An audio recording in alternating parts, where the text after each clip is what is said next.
করো। এরপরে নবী আলাইহিস সালাম বলেছেন, আমরা ঈদগাহ ময়দান থেকে ক্ষমাপ্রাপ্ত হয়ে বাড়িতে প্রত্যাবর্তন করি। মুয়াজ্জিন আজানি বলেছেন, আজকের ঈদের ময়দানে কিছু মানুষ নিষ্পাপ শিশুর মতো পবিত্র হয়ে তারা বাড়িতে প্রত্যাবর্তন করবে। সুবহানাল্লাহ।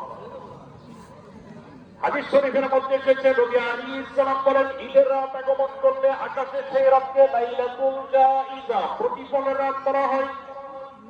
ঈদের দিন সকালবেলা ভোরবেলা আল্লাহ তাআলা পৃথিবীর বিভিন্ন শহরে শহরে ফেরেশতাদেরকে প্রেরণ করেন। ফেরেশতারা পৃথিবীতে আগমন করে রাস্তার মোড়ে মোড়ে দাঁড়িয়ে, অলি গলিতে দাঁড়িয়ে তারা তাফসীর করে সে দায়িত্ব পালন করেন।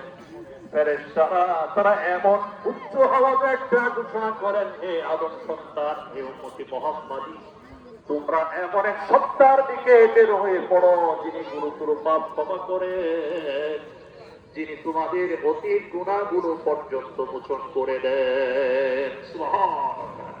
এবং অসংখ্য হাদিস রয়েছে, যারা রমজান মাসে আমরা তারাবির সালাত আদায় করেছি, সিয়াম পালন করেছি, অন্যান্য ইবাদত বন্দেগী করেছি, আজকের ঈদের দিনটি হচ্ছে আল্লাহ তাআলার পক্ষ থেকে অভূতপূর্ব পুরস্কার কল্যাণের দিন। সুবহানাল্লাহ।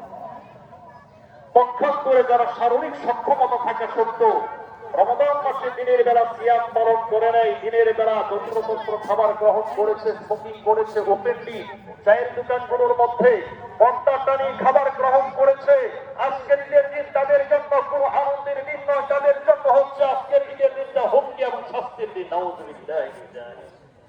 এ প্রসঙ্গে একটি ঘটনা বলে দিতে পারে। হাদিস শরীফের মধ্যে এসেছে, আল্লাহর হাবিব বিশ্বনবী আলাইহিস সালাম তিনি একদিন মিম্বারের প্রথম